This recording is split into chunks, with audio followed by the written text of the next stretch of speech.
그렇죠? 저를 따라 외치겠습니다. 너희가 기도할 때 무엇이든지 믿고 구하는 것은 무엇이든지 믿고 구하는 것은 다 받으리라. 다 받으리라. 할렐루야. 아멘. 하나님께 영광을 돌리겠습니다. 앉으십시오. 오늘 여러분과 같이 나누고 싶은 말씀 있습니다. 사무엘상 15장 말씀인데요. 사실 이 말씀은 내일과 모레, 토요일과 주일날 여러분이 생명의 삶에서 묵상할 말씀이에요.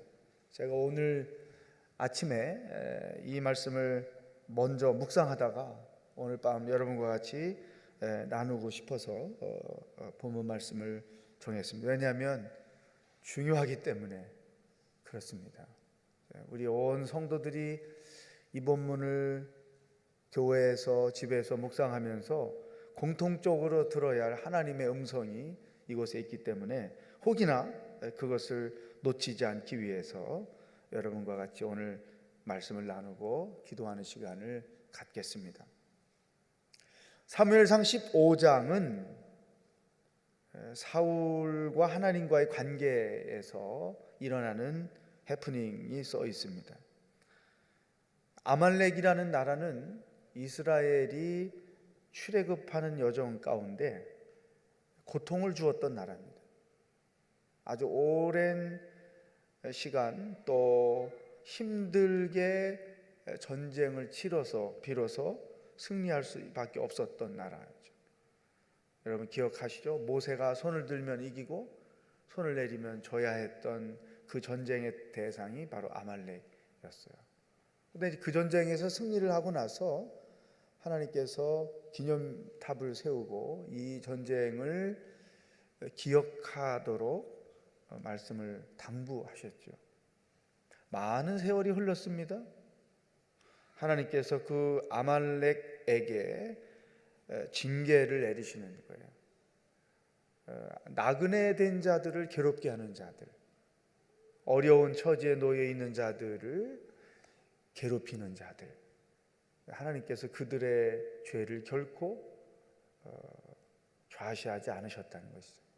이제 아말렉이 비로소 이스라엘이 국가로 형성되면서 이제 그 아말렉을 하나님께서 진멸시키라고 말씀하시는데, 하나님이 사무엘을 통해서 주시는 말씀, 그 말씀을 듣고 행하는 사울의 행동, 이 두 사이에 어떤 갭이 있는가를 살펴서 하나님의 음성을 듣고자 합니다. 자, 15장 사무엘상 15장 3절 자막이 준비되어 있을 거예요. 사무엘상 15장 3절 말씀, 하나님의 명령을 다 같이 읽어보겠어요. 시작. 너는 지금 가서 아말렉을 공격하고 그들에게 속한 모든 것을 완전히 멸망시켜라. 그 어떤 것도 남겨두어서는 안 된다. 남자와 여자, 어린아이와 젖먹는 아기, 소와 양, 낙타와 나귀들을 모두 죽여라. 아말렉에 대해서 하나님이 주시는 명령이죠. 주목해야 될 동사가 있습니다. 모든 것을 완전히 멸망시켜라. 첫 번째 문장이었죠. 두 번째 문장에 남겨두어서는 안 된다. 세 번째 문장에 모두 죽여라. 사람, 짐승 할 것 없이 모두 죽여라. 하나님의 이런 그 엄청난 명령, 이제 여러 가지 신앙적으로 해석이 될 수 있어요. 그러나 1차적으로는 나그네로서 고통 상황 가운데 40년을 걸어가고 있는 이스라엘 사람들을 괴롭힌 것에 대한 하나님의 징계죠. 또 하나님이 너무 잔인한 분이라는 내용으로 이의 제기를 하는 사람들이 꽤 많습니다.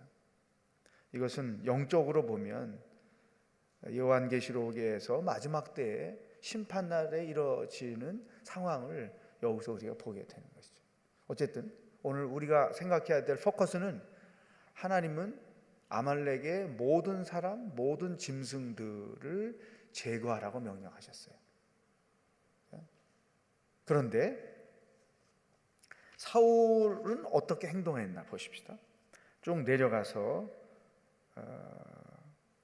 7절부터 9절까지 읽어보겠습니다. 시작.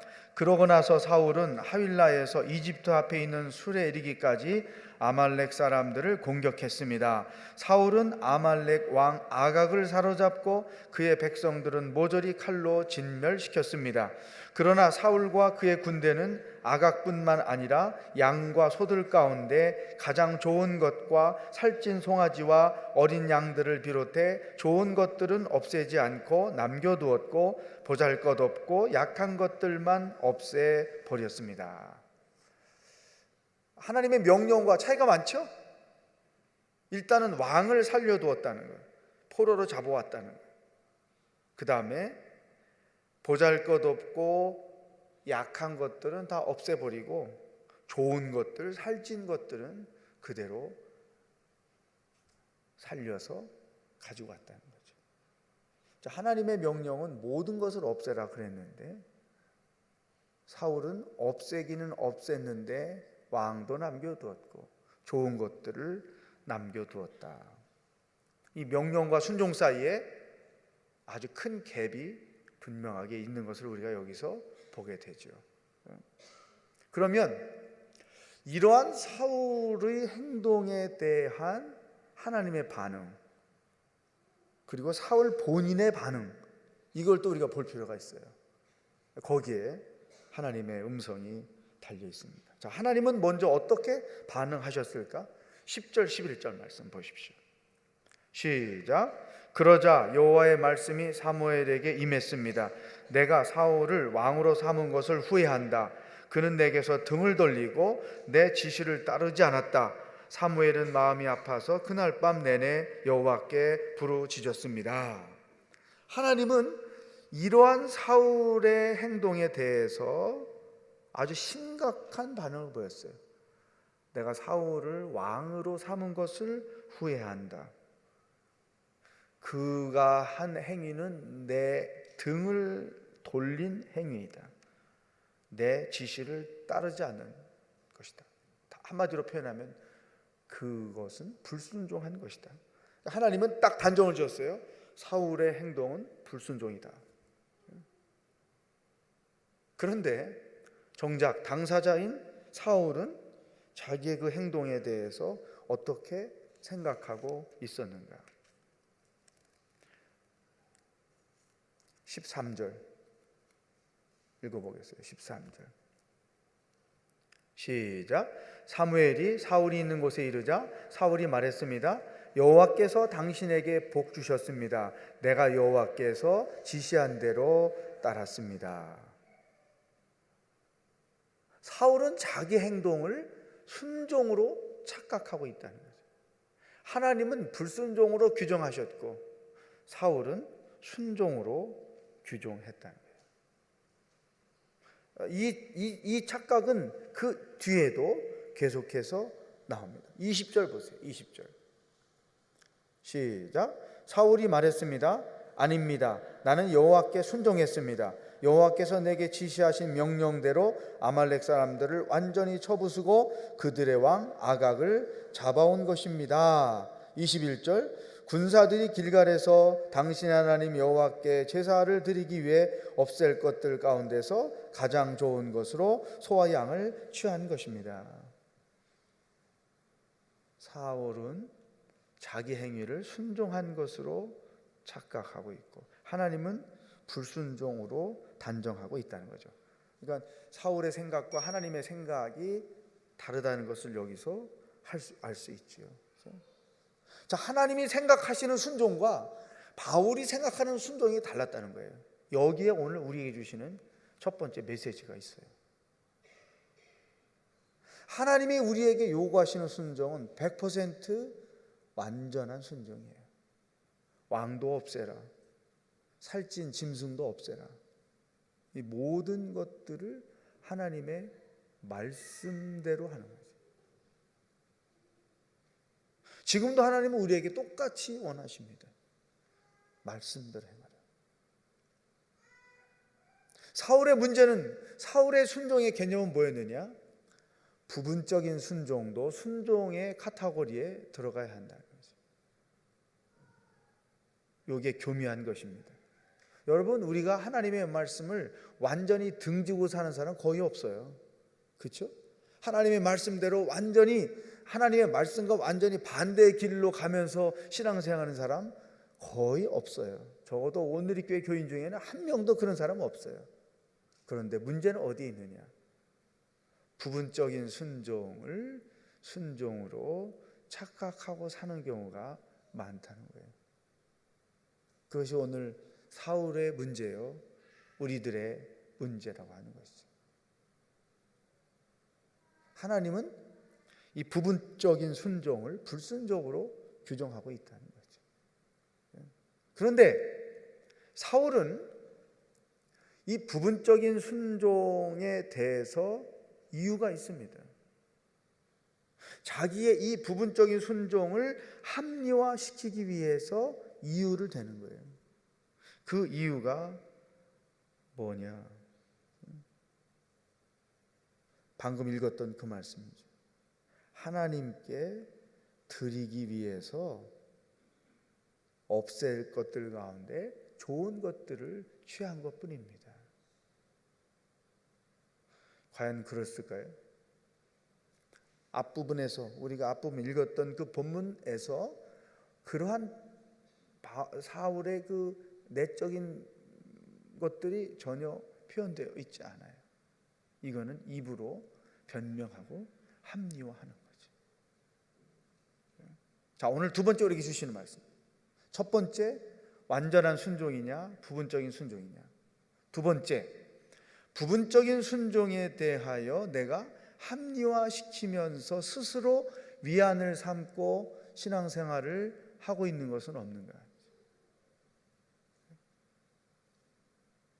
완전한 순종을 요구하시는 하나님 앞에서 부분적인 순종을 하고 있으면서 마치 완전한 순종을 하는 사람처럼 스스로 태어난 태도를 가지고 신앙생활을 하는 부분은 없는가?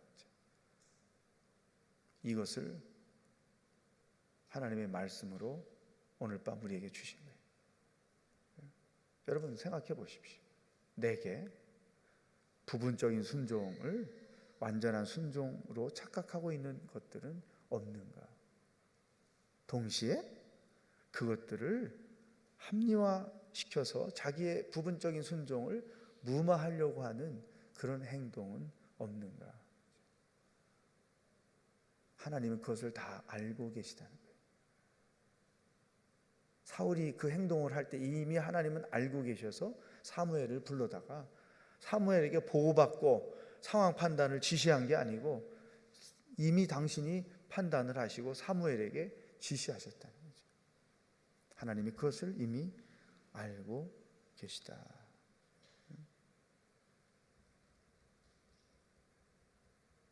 깊이 우리의 삶을 돌이켜보면서 생각할 문제입니다. 부분적인 순종을 합리화하고 있는 영역 없는가 하는 거죠. 이런 거예요. 어떤 죄를 지으면서 하나님은 용서의 하나님이시기도 하니까 그래서 이 죄의 지음을 스스로 합리화시키는 거예요. 그게 반복되는 거죠.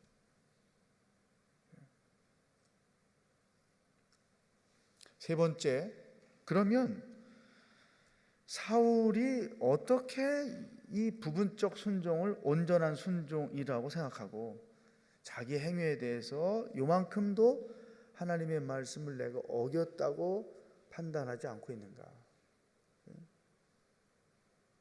세 번째, 우리에게 주신 말씀. 사울은 하나님의 말씀 듣는 것을 소홀히 여겼다는 거예요. 물론 듣고도 그렇게 행동한 것 더 악함이 있어요. 그러나 기본적으로 사울의 내면에는 하나님의 말씀을 자세하게 듣지 않는, 다시 말해서 하나님을 소홀히 여겼던 거예요. 그렇죠? 여러분, 만약에 여러분이 저가 여기서 말씀을 전하는데 저런 사람이 무슨 목사야, 여러분이 저에 대해서 마음의 문을 닫은 상태에서 여기 있다고 생각해 보세요. 제가 하는 설교 말씀이 귀에 들어옵니까? 안 들어오잖아요. 우리가 많은 경우 하나님 앞에 서 있어요. 말씀 앞에 서 있어요. 그런데 정작 하나님이 하시는 말씀을 정확하게 안 듣는 경우가 많다는 거예요. 다 죽이라고 했어. 요거까지만 알아듣는 거예요. 그래서 죽이다가 요거는 좀 남겨야지. 요거는 남겨야지. 이런 거죠. 세 번째, 사울의 문제점이죠. 하나님의 말씀을 소홀히 여겼다. 하나님의 말씀을 경솔하게 들었다는 것. 이것은 아담이 하나님께로부터 말씀을 들었을 때와 똑같은 태도였다는 것이죠. 사울이 사실은 왕되고 지금 몇 년 안 됐어요. 그런데 문제가 심각해진 것이죠. 왜 그가 하나님을 소홀히 여기기 시작했는가? 그러니까 하나님을 소홀히 여기기 때문에 그분의 말씀을 듣는 것도 소홀히 여긴단 말이죠. 그가 어떻게 하나님을 소홀히 여기기 시작했는가? 그것을 잘 보여주는 것이 이렇게 써 있어요. 다시 성경으로 가봐서 그 소홀히 여김의 아주 대명사 이것을 17절에서 볼 수 있어요. 17절 시작. 사무엘이 말했습니다. 예전에 당신이 스스로 보잘것없는 사람이라고 생각할 때 이스라엘 지파들의 머리가 되지 않았소? 여호와께서 당신에게 기름 부어 이스라엘을 다스릴 왕으로 삼으신 것이요. 스스로 보잘것없는 사람이라고 생각했었던 것, 이게 사울의 초심이었어요. 그가 처음 왕이 될 때 하나님 앞에 가졌던 겸손함, 인간적인 겸손. 내가 왕이 된 것은 하나님의 은혜로 된 것이라고 그는 알았다는 거죠. 그래서 왕 즉위식 할 때 이렇게 숨어 있었잖아요. 사람들이 어디 있나 찾게 하고. 그죠? 그러니까 자기가 하나님의 은혜로 왕이 되었다는 사실을 망각하기 시작하는 거죠. 이때부터 사람은 하나님을 두려워하는 마음이 약해지고 하나님의 소리를 경솔하게 듣기 시작하는 것이죠. 그리스도인들에게 초심은 뭐냐? 은혜의 자리로 가는 거예요. 내가 은혜로 구원받고 은혜로 권사되고 은혜로 장로되고 은혜로 목사되고 은혜로 내가 직분자가 됐다. 이 초심, 이것을 버리면 하나님께 대해서도 사람에 대해서도 경솔히 소홀히 여기는 마음이 저절로 생겨나게 된다는 것이죠.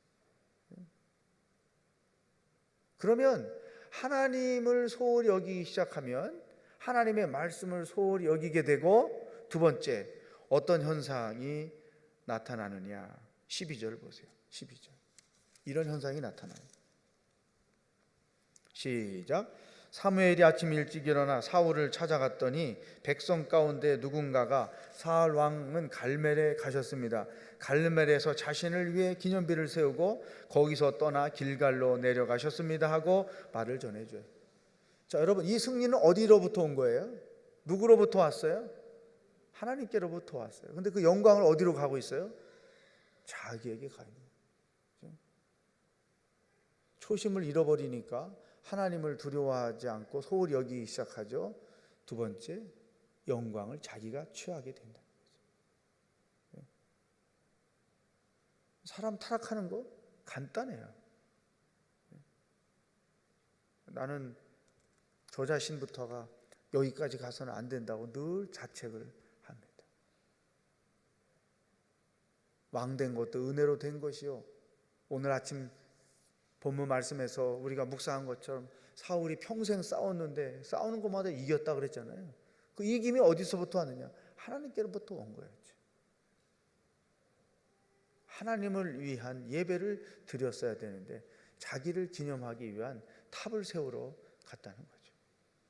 이게 인간 타락의 극치예요.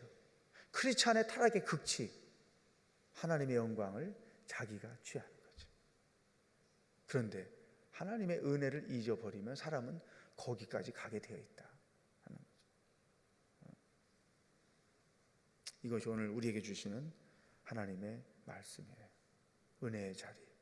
그 자리를 벗어나면 우리는 사울처럼 이렇게 갈 때까지 갈 수밖에 없다. 예수 안 믿는 거 아니에요. 교회 안 다니는 거 아니에요. 큐티 안 하는 거 아니에요. 예배 안 드리는 거 아니에요. 교회 봉사 안 하는 거 아니에요. 다 합니다. 그런데 그 안에 부분적인 순종이 있는 거예요. 그 안에 하나님을 소홀히 여기는 태도가 있는 거예요. 그 안에서 자기를 위한 기념비를 세우는 행위가 있는 거예요. 이게 사울이 가지고 있는 비극이라는 것이죠. 오늘 하나님께서 우리에게 기도 제목을 주셨습니다. 이 제목 가지고 기도하고 싶어요.